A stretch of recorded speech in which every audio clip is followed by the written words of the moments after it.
ദൈവനാമത്തിന് മഹത്വമുണ്ടാകട്ടെ. അനുഗ്രഹിക്കപ്പെട്ട ഒരു സമയം ദൈവം നമുക്ക് നൽകിയിരിക്കുകയാണ്. പ്രിയമുള്ളവരെ, നിങ്ങളുടെ മുന്നിൽ ഇന്ന് വഴികാട്ടി എന്നുള്ള വിഷയവുമായി നിങ്ങളുടെ മുന്നിൽ നിൽക്കുവാനായിട്ട് വലിയവനായ ദൈവം എനിക്ക് നൽകിയ അവസരത്തിനായി സ്തോത്രം ചെയ്യുന്നു. നമ്മൾ നോക്കുമ്പോൾ നായ്ക്കൾ മനുഷ്യരുടെ വഴികാട്ടികളായി, ഗൈഡുകളായി അവർ പലപ്പോഴും ഇരുന്നിട്ടുണ്ട്. ഇപ്പോഴും അതിന് നല്ല ഒരു ട്രെയിനിങ്, പരിശീലനം നൽകുകയാണെങ്കിൽ അന്ധന്മാർക്ക് വഴികാട്ടികളായി അവർ നല്ലൊരു സേവനം ചെയ്യുന്നതായിട്ട് നമുക്ക് കാണുവാനായിട്ട് കഴിയും. പ്രത്യേകിച്ച് ഡാൽമേഷ്യൻസ്, ലബ്രഡോർ, ബോക്സേഴ്സ്, അതുപോലെ തന്നെ റിട്രീവേഴ്സ് എന്ന് പറഞ്ഞായ ഈ ഇനം നായ്ക്കൾ നല്ല പരിശീലനം നൽകുകയാണെങ്കിൽ ഒരു അന്ധന് വളരെ അനായാസം, അവൻ എത്ര തിരക്കേറിയ റോഡിലൂടെയാണെങ്കിലും അതിനെ പിടിച്ചുകൊണ്ട് അവന് മുന്നോട്ട് നീങ്ങുവാനായിട്ട് സാധിക്കും. അപ്പോൾ ഈ ഇനത്തിൽപ്പെട്ട നായ്ക്കൾ നല്ല വഴികാട്ടികളാണ്. അങ്ങനെ ആ പരിശീലനം നൽകി ലഭിച്ചതായ ആ നായ്ക്കൾ വളരെ അനുസരണ ഉള്ള നായ്ക്കളായി കാണപ്പെടുന്നു. അവരുടെ യജമാനനെ നല്ല രീതിയിൽ വഴി നടത്തുവാനായിട്ട് ഒരു നല്ല ഗൈഡുകളായിട്ട് ഈ നായ്ക്കൾ അവിടെ സേവനം നൽകുന്നു. എന്നാൽ നമ്മൾ നോക്കുമ്പോൾ നമ്മളുടെ ജീവിതത്തിൽ നമുക്ക് രണ്ട് കണ്ണുകളുണ്ട്, നമുക്ക് നല്ല കാഴ്ചശക്തിയുണ്ട്, നമുക്ക് നല്ല പരിജ്ഞാനമുണ്ട്, നമുക്ക് വേണ്ടിയതായ സമ്പത്തും താലന്തുകളും എല്ലാം നമുക്ക് ഉണ്ടെങ്കിൽ പോലും നമ്മൾ മറ്റുള്ളവർക്ക് നല്ല വഴികാട്ടികളായിട്ടാണോ നാം ജീവിക്കുന്നത്? പലപ്പോഴും നമ്മൾ നല്ല വഴികാട്ടികളായി ജീവിക്കുന്നതിൽ നിന്ന് നമ്മൾ ഒരുപാട് വീഴ്ചകൾ വരുത്തുന്നതായിട്ട് നമുക്ക് കാണുവാനായിട്ട് കഴിയും. എന്നാൽ പ്രത്യേകിച്ച് ഈ നായ്ക്കളെ നോക്കുക, അവർക്ക് കൊടുത്തിരിക്കുന്നതായ ആ പരിശീലനത്തിൽ നിന്ന് ഒരിക്കലും അവർ വ്യതിയാനം വരുത്താതെ, ഒരിക്കലും ആ യജമാനനെ ഉപേക്ഷിച്ച് പോകാതെ അവരെപ്പോഴും കൂടെ ഉണ്ടായിരിക്കും. എന്നാൽ നമുക്ക് അങ്ങനെയല്ല. നമ്മൾക്ക് എത്ര പരിശീലനം ലഭിച്ചാലും, എത്രയധികം കാര്യങ്ങൾ നമ്മൾ മനസ്സിലാക്കിയാലും, നമുക്ക് ഒരു അവസരം ലഭിക്കുമ്പോൾ നമ്മൾ ഇതിനെല്ലാം ഇട്ടേച്ച് നമ്മൾ ഓടിപ്പോകുന്നതായ വ്യക്തികളായിട്ടാണ് ഇന്ന് നമ്മൾ ജീവിക്കുന്നത്. നമുക്ക് കണ്ണുണ്ടെങ്കിലും കാഴ്ചയില്ലാത്തവരെ പോലെ തന്നെയാണ് നമ്മൾ ജീവിക്കുന്നത്. പ്രിയമുള്ളവരെ, അങ്ങനെ ജീവിക്കുന്ന വ്യക്തികളായിട്ടല്ല നാം കാണപ്പെടേണ്ടത്. നമ്മൾ നല്ല വഴികാട്ടികളായി കാണണം. നമുക്ക് നമ്മുടെ ജീവിതത്തിൽ ഏറ്റവും നല്ലതായി ഒരു മാതൃകയായി നമുക്ക് സ്വീകരിക്കാവുന്നത് വേറെ ആരെയുമല്ല, നമ്മുടെ കർത്താവായ യേശുവിനെ തന്നെയാണ്. അവൻ്റെ ജീവിതത്തിലുള്ളതായ പാഠങ്ങളെ ഉൾക്കൊണ്ടുകൊണ്ട് ആ നല്ല വഴികാട്ടിയായിരിക്കുന്ന നമ്മുടെ ക്രിസ്തുവിനെ നമ്മൾ അനുകരിച്ചുകൊണ്ട് നാം ജീവിക്കുകയാണെങ്കിൽ അത് നമുക്ക് വലിയൊരു അനുഗ്രഹമായി മാറും. നമ്മൾ വഴിതെറ്റി ആടി ഉലയാതെ ഉഴലുന്ന അവസ്ഥകളൊന്നും നമ്മുടെ ജീവിതത്തിൽ ഉണ്ടാകാതെ നമ്മൾ എപ്പോഴും നമുക്ക് എന്തു ചെയ്യാൻ പറ്റും? നമ്മൾ ശരിയായ ദിശയിൽ സഞ്ചരിക്കുവാനായിട്ട് സാധിക്കും. അപ്പോൾ നമ്മൾ അങ്ങനെ ഉള്ള വ്യക്തികളായി വഴി തെറ്റാതെ നമ്മൾ സഞ്ചരിക്കണമെങ്കിൽ യേശുവിനെ നമ്മുടെ ജീവിതത്തിൽ പൂർണ്ണമായി നമ്മൾ ഉൾക്കൊള്ളണം. നമുക്ക് യോഹന്നാൻ്റെ സുവിശേഷം 7-ാം അധ്യായം 17-ാമത്തെ വാക്യത്തിലേക്ക് നമ്മുടെ ശ്രദ്ധയെ തിരിക്കാം. യോഹന്നാൻ 7:17, അവൻ്റെ ഇഷ്ടം ചെയ്യുവാൻ ഇച്ഛിക്കുന്നവൻ ഈ ഉപദേശം ദൈവത്തിൽ നിന്നുള്ളതോ ഞാൻ സ്വയമായി പ്രസ്താവിക്കുന്നതോ എന്ന് അറിയും. ദൈവത്തിൻ്റെ ഇഷ്ടം ചെയ്യുവാൻ ആഗ്രഹിക്കുന്ന ആരായിരുന്നാലും ശരി, ഈ ഞാൻ പ്രസംഗിക്കുന്നതായ വചനങ്ങൾ അത് എൻ്റെ സ്വന്തം ഇഷ്ടത്താലാണോ, എന്നാൽ അത് ദൈവത്തിൽ നിന്നാണോ എന്ന് അവൻ തിരിച്ചറിയും എന്ന് വചനം ഇവിടെ പറയുന്നു. നീ ദൈവ ഇഷ്ടമാണ് ചെയ്യുവാൻ ആഗ്രഹിക്കുന്നുവെങ്കിൽ ഇത് ദൈവത്തിൽ നിന്നുള്ളത് തന്നെയാണ് എന്ന് നിനക്ക് മനസ്സിലാക്കുവാനായിട്ട് കഴിയും. പുരുഷാരത്തിൽ അവനെക്കുറിച്ച് വളരെ കുശുകുശുപ്പുണ്ടായി. അവൻ നല്ലവൻ എന്നും ചിലർ അല്ല അവൻ എന്നും അവൻ പുരുഷാരത്തെ വഞ്ചിക്കുന്നു എന്നും മറ്റു ചിലരും പറഞ്ഞു എന്ന് ഇവിടെ കാണും. കർത്താവായ യേശു ക്രിസ്തു അവൻ നല്ലവനാണ് അല്ല എന്നും ഒക്കെ അനേകർ അന്ന് ആ പരീശന്മാരുടെ മധ്യയിൽ ഒരു കുശുകുശുപ്പ് ഉണ്ടായതായിട്ട് നമുക്ക് കാണുവാനായിട്ട് കഴിയും. എന്നാൽ ഈ യേശു നിൻ്റെ ജീവിതത്തിൽ ഒരു വഴികാട്ടിയായി എപ്പോഴെങ്കിലും നിനക്ക് അനുഭവപ്പെട്ടിട്ടുണ്ടോ?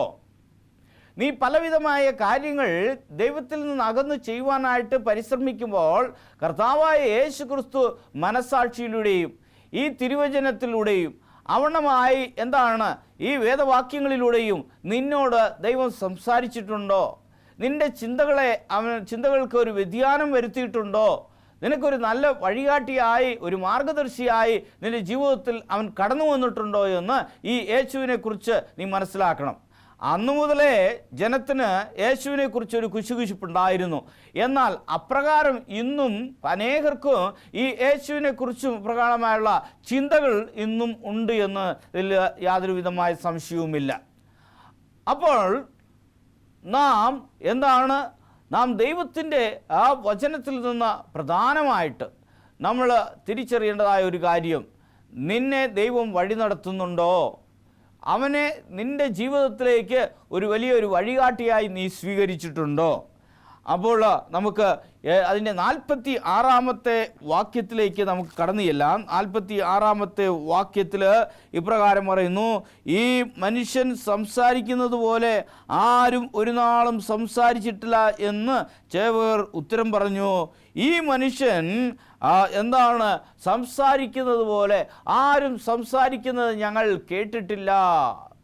യേശു അത്ഭുതകരമായി അവൻ വാമൊഴിയുമ്പോൾ, അവൻ സംസാരിക്കുമ്പോൾ, അവൻ സംസാരിക്കുന്ന വിഷയങ്ങൾ, ആ വാക്കുകൾ മറ്റുള്ളവരിൽ നിന്ന് വളരെയധികം വ്യത്യസ്തമായും പ്രത്യേകതയുള്ളതായും ആശ്വാസം പകരുന്നതായും അതിൽ അനേകവിധമായ ജീവൻ്റെ അംശങ്ങൾ ഉണ്ട് എന്ന് മനസ്സിലാക്കുവാനായിട്ട് അന്നുള്ളതായ ചേവകർക്ക് അവിടെ സാധിച്ചു എന്നാണ് ഇവിടെ പറയുന്നത്.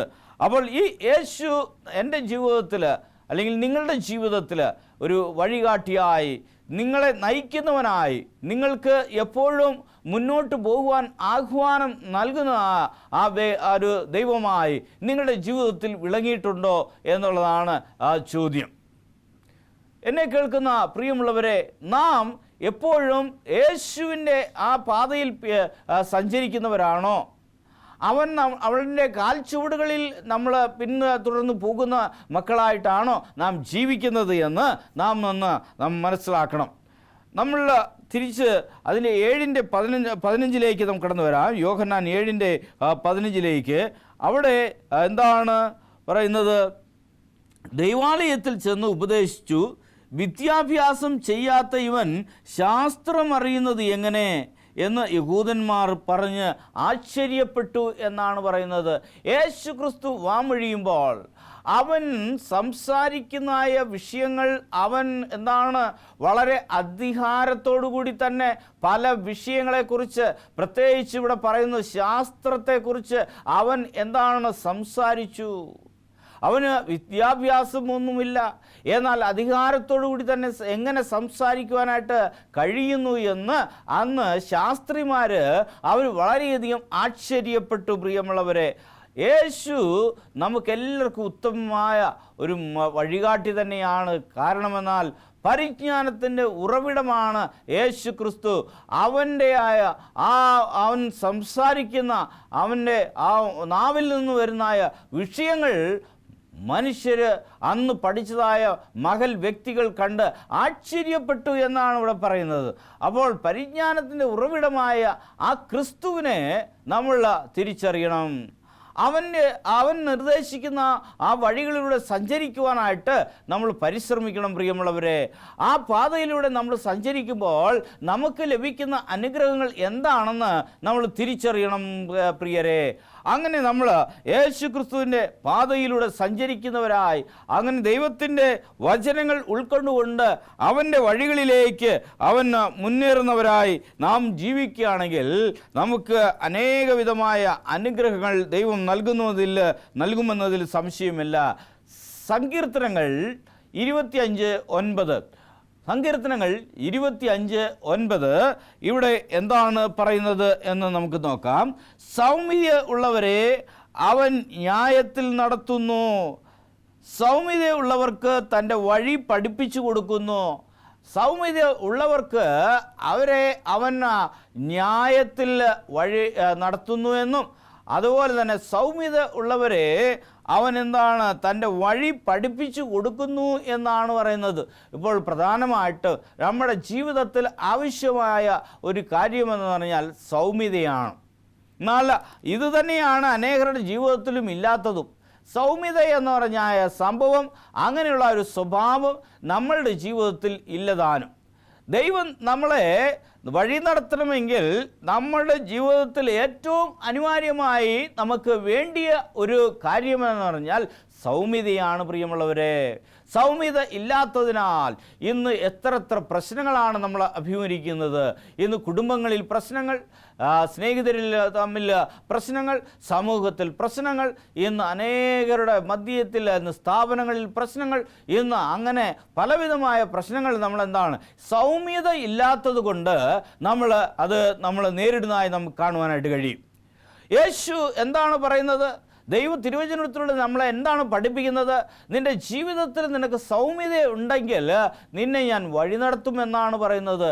ദൈവത്തിൻ്റെ വഴി നമ്മളെ പഠിപ്പിക്കണമെങ്കിൽ നമുക്ക് സൗമ്യത വേണം എന്നാണ് പറയുന്നത്. എന്നാൽ ഇന്ന് അനേകവിധമായ ആധുനികമായ സൗകര്യങ്ങൾ അധികമായി വർദ്ധിച്ചു വരുന്ന ഈ ലോകത്തിൽ ഇന്ന് മനുഷ്യർക്ക് ഇല്ലാത്ത ഒരു കാര്യമെന്ന് പറഞ്ഞാൽ സൗമ്യതയാണ്. ഒരു കാര്യം പറഞ്ഞു കഴിഞ്ഞാൽ രണ്ടാമത് എന്താണ് അവർക്കത് ക്ഷമയില്ല, സൗമ്യതയില്ല, അവർ വളരെയധികം ദേഷ്യപ്പെടുന്നു. അപ്പോൾ അങ്ങനെയുള്ള സ്വഭാവത്തോടുകൂടി നമുക്കൊരു രീതിയിലും ആത്മീയമായോ അല്ലെങ്കിൽ ഭൗതികമായോ അല്ലെങ്കിൽ ഇന്ന് നമ്മുടെ ജീവിതത്തിൽ നമുക്ക് മുന്നേറുവാനായിട്ട് സാധിക്കത്തില്ല. അപ്പോൾ നമ്മൾക്ക് സൗമ്യത അത് നമ്മുടെ ജീവിതത്തിൽ ഉണ്ടാകേണ്ടത് ഏറ്റവും അനിവാര്യമാണ്. നമുക്ക് സൗമ്യത നമുക്ക് ഏറ്റവും ആവശ്യമായ ഒരു സ്വഭാവമാണ്. നിനക്ക് എപ്പോഴും സൗമ്യതയുള്ളവനായി, വളരെ വിനയവും താഴ്മയുള്ളവനായി കാണപ്പെടണം. എന്നാൽ മാത്രമേ യേശു നിൻ്റെ ജീവിതത്തിൽ ഒരു വഴികാട്ടിയായി അവൻ ദൈവത്തിൻ്റെ വഴികളെ നിനക്ക് പഠിപ്പിച്ച് തരികയുള്ളൂ എന്നിവിടെ വചനം പറയുന്നു. അപ്പോൾ തുടർന്ന് നമുക്ക് തിരുവചനത്തിൽ നിന്ന് സങ്കീർത്തനങ്ങൾ നമുക്ക് അതിൻ്റെ 32-ന്റെ ഭാഗം നമുക്ക് പരിശോധിക്കാം. സങ്കീർത്തനങ്ങൾ 32-ന്റെ അതിൻ്റെ 8 ഭാഗം എന്താണ് പറയുന്നതെന്ന് നോക്കാം. ഞാൻ നിന്നെ ഉപദേശിച്ച് നടക്കേണ്ടുന്ന വഴി നിനക്ക് കാണിച്ചു തരുമെന്നാണ് പറയുന്നത്. ഞാൻ നിന്നെ ഉപദേശിച്ച് നടക്കുന്ന ആ വഴി നിനക്ക് കാണിച്ചു തരും എന്ന് ഇവിടെ പറയുന്നു. ഞാൻ നിൻ്റെ മേൽ ദൃഷ്ടി വെച്ച് നിനക്ക് ആലോചന പറഞ്ഞു തരും എന്നാണ് പറയുന്നത്. യേശു നടക്കേണ്ട വഴി നമുക്ക് കാണിച്ചു തരികയും അതുപോലെ നമ്മുടെ മേൽ ദൃഷ്ടി വെച്ച് അവൻ നമുക്ക് ആലോചന പറഞ്ഞു തരികയും ചെയ്യുമെന്ന് ഇവിടെ ഈ സങ്കീർത്തനങ്ങൾ 32-ന്റെ 8 വാക്യത്തിൽ ദൈവം നമ്മളോട് സംസാരിക്കുന്നു. യേശു എന്താണ് നമുക്ക് ഉപദേശിക്കും, ദൈവം നമ്മളെ ഉപദേശിക്കും, നടക്കേണ്ടുന്ന വഴി നിനക്ക് കാണിച്ചു തരുമെന്ന് പറയുന്നു. നമ്മളെ ഉപദേശിക്കുകയും നടക്കേണ്ട വഴി നമുക്ക് കാണിച്ചു തരികയും നമ്മുടെ മേൽ ദൃഷ്ടി പതിപ്പിച്ച് അവൻ നമുക്ക് എല്ലാ ആലോചനകളും നമുക്ക് പറഞ്ഞു തരികയും ചെയ്യുമെന്ന് വചനം ഇവിടെ നമ്മളോട് സംസാരിക്കുന്നു. എന്നെ കേൾക്കുന്ന പ്രിയരെ, എന്താണ് നിനക്ക് ദൈവീയമായ വഴിയിൽ നിനക്ക് നടക്കണമോ, ദൈവീയമായ ആ പാതയിലൂടെ സഞ്ചരിക്കണമോ, ദൈവം നിനക്ക് ആ നല്ല ആലോചനകൾ നിനക്ക് പകരണമെങ്കിൽ എന്താണ് ദൈവമേ നീ എൻ്റെ ജീവിതത്തിൽ ഒരു വഴികാട്ടിയായി കടന്നു വരണമേ കർത്താവേ എന്ന് നാം മുട്ടിപ്പായിട്ട് ദൈവത്തോട് പ്രാർത്ഥിച്ചാൽ മാത്രമേ നമുക്ക് നടക്കേണ്ട വഴിയെക്കുറിച്ച് നമുക്ക് ദൈവം എന്ത് ചെയ്യത്തുള്ളൂ, ഒരു ഉപദേശം നൽകുകയുള്ളൂ എന്ന് വചനം പറയുന്നത് നമ്മൾ പ്രത്യേകിച്ച് നമ്മൾ ശ്രദ്ധിക്കണം പ്രിയമുള്ളവരെ.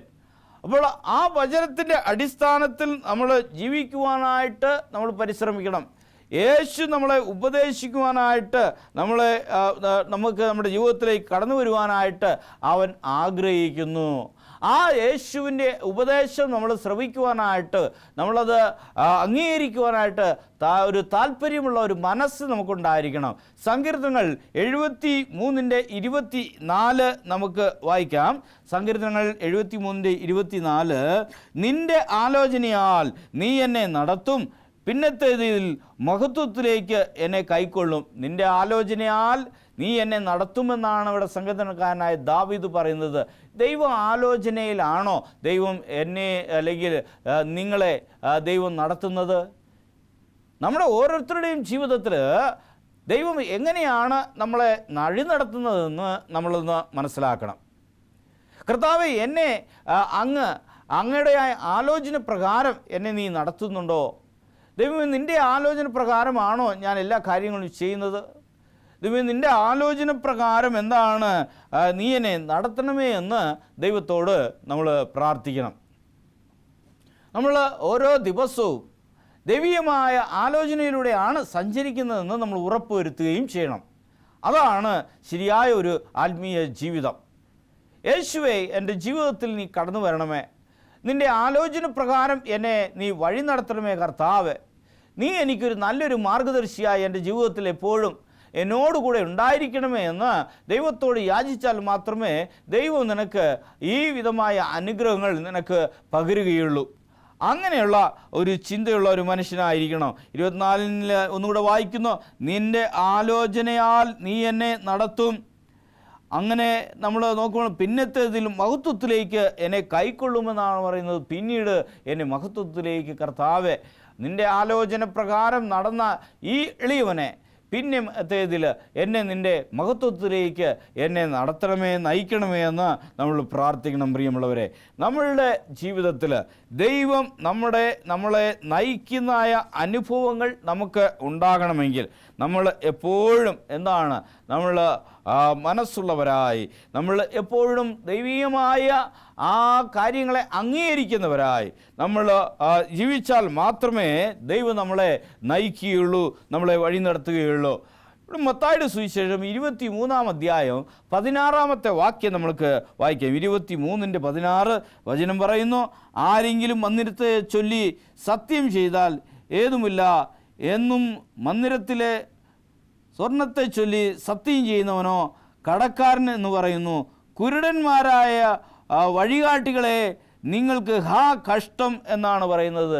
പലപ്പോഴും കുരുടന്മാരായി നമ്മൾ കണ്ണുകളുണ്ട്, നമുക്ക് കാര്യങ്ങളെല്ലാം തന്നെ ഉണ്ട്, കാഴ്ചയുണ്ട്, എല്ലാ സൗകര്യങ്ങളുണ്ട്. എന്നാൽ കുരുടന്മാരായ വഴികാട്ടികളെ നിങ്ങൾക്ക് കഷ്ടം എന്ന് ദൈവം നമ്മൾ നോക്കി ഒരിക്കലും പറയരുത് പ്രിയമുള്ളവരെ. അവിടെ 17-ാമത്തെ വാക്യത്തിൽ പറയുന്നു, മൂഢന്മാരും കുരുടന്മാരുമായുള്ളവരെ ഏത് വലിയത് എന്നാണ് ഇവിടെ ചോദിക്കുന്നത്. കുരുടന്മാരായ വ്യക്തികളായിട്ടാണ് ഈ ലോകത്തിൽ കാണുന്നത്. കുരുടന്മാരായ വഴികാട്ടികളായി നാം ഒരിക്കലും നമ്മൾ ജീവിക്കരുത്. നമ്മൾ തെറ്റായ മാർഗ ഉപദേശങ്ങൾ നമ്മൾ ഒരിക്കലും പകരരുത് എന്നാണ് പറയുന്നത്. കുരുടന്മാരായ വഴികാട്ടികളെ നിങ്ങൾക്ക് കഷ്ടം എന്ന് ദൈവം വചനത്തിൽ ഇവിടെ നമ്മളോട് സംസാരിക്കുന്നതായിട്ട് നമുക്ക് കാണുവാനായിട്ട് കഴിയും. കുരുടന്മാരായ വഴികാട്ടികളെ നിങ്ങൾക്ക് കഷ്ടം എന്നാണ് ഇവിടെ പറയുന്നത്.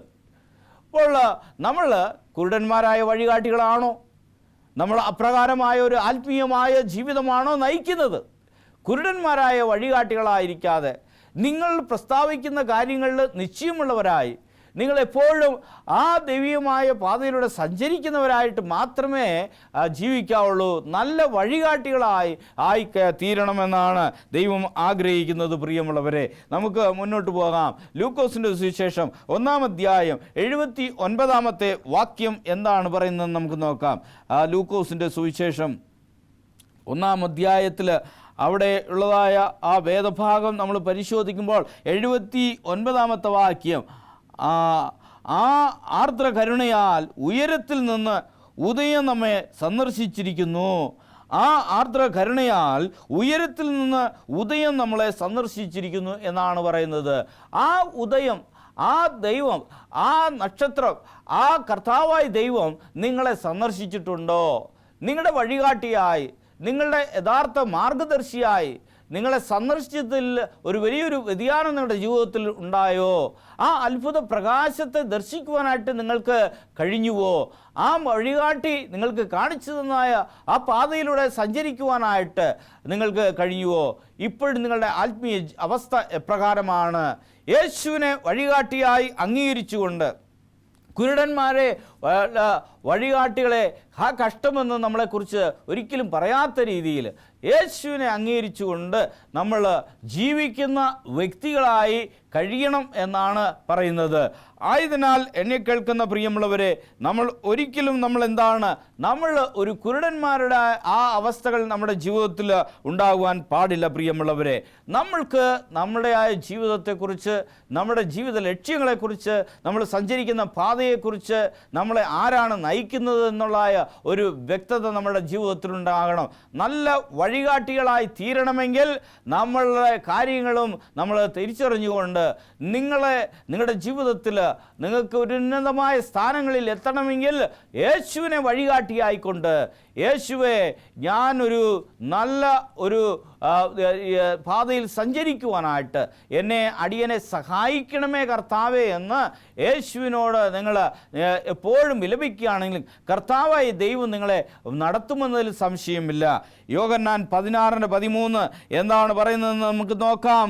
സത്യത്തിൻ്റെ ആത്മാവ് വരുമ്പോഴോ അവൻ നിങ്ങളെ സകല സത്യത്തിലും വഴി നടത്തും എന്നാണ് പറയുന്നത്. സത്യത്തിൻ്റെ ആത്മാവ് നിങ്ങളുടെ ഉള്ളിൽ വരുമ്പോഴോ അവൻ നിങ്ങളെ സകല സത്യത്തിലും ദൈവം വഴി നടത്തുമെന്ന് ഇവിടെ വചനം പറയുന്നതാണ് നമുക്ക് കാണുവാനായിട്ട് കഴിയും. സത്യത്തിൻ്റെ ആത്മാവ് നിങ്ങളുടെ ഉള്ളിലുണ്ടെങ്കിൽ അവൻ സകല സത്യത്തിലും നിങ്ങളെ വഴി നടത്തും. ആ വഴികാട്ടിയായ കർത്താവായ ദൈവത്തെ അംഗീകരിച്ചുകൊണ്ട് നിങ്ങളുടെ ജീവിതത്തിൽ നിങ്ങൾ മുന്നേറുവാനായിട്ട്, ദൈവമേ എന്നെ സഹായിക്കണമേ, എന്നോട് മനസ്സലിയണമേ, എന്നോട് ഇടപെടണമേ എന്ന് നിങ്ങൾ ദൈവത്തോട് പ്രാർത്ഥിക്കുക. പ്രിയമുള്ളവരെ, അങ്ങനെ നിങ്ങൾ പ്രാർത്ഥിക്കുകയാണെങ്കിൽ കർത്താവായ ദൈവം നിങ്ങളെ വഴി നടത്തുമെന്നതിൽ യാതൊരുവിധമായ സംശയവുമില്ല. സത്യത്തിൻ്റെ ആത്മാവാൽ ദൈവമേ എന്നെ നീ വഴി നടത്തണമേ, നീ എൻ്റെ മാർഗദർശിയായി മാറണമേ കർത്താവേ എന്ന് പ്രാർത്ഥിക്കുക. നമുക്ക് ഒത്തൊരുമിച്ച് പ്രാർത്ഥിക്കാം. നമ്മൾ കണ്ണുകളടയ്ക്കാം. നിത്യനും പരിശുദ്ധനുമായ വാഴ്ത്തപ്പെട്ട ദൈവമേ, അങ്ങടിയങ്ങളുടെ ജീവിതത്തിൽ ഒരു വഴികാട്ടിയായി കടന്നു വരണമേ കർത്താവേ. സത്യത്തിൻ്റെ മാർഗത്തിൽ മുന്നേറുവാനായിട്ട് അടിയങ്ങളുടെ മാർഗദർശിയായി ദൈവമേ നീ കടന്നു വന്ന അടിയങ്ങളെ വഴി നടത്തണമേ. യേശുവിൻ്റെ ധന്യനാമത്തിൽ യാചിച്ചുകൊള്ളുന്ന പ്രാർത്ഥനകൾക്ക് നല്ല ദൈവമേ, ആമേൻ. നിങ്ങൾക്ക് ഈ വിഷയങ്ങളെക്കുറിച്ച് നിങ്ങളുടെ സംശയങ്ങൾ ദൂരീകരിക്കുവാനായിട്ട് താഴെ കാണുന്ന ഈ അഡ്രസ്സിൽ നിങ്ങൾ ബന്ധപ്പെടുക. ഞങ്ങൾ നിങ്ങൾക്ക് വേണ്ടി പ്രാർത്ഥിക്കുവാനായിട്ട് എപ്പോഴും സന്നദ്ധരായിരിക്കുന്നു. ദൈവം നമ്മളെ അനുഗ്രഹിക്കുമാറാകട്ടെ.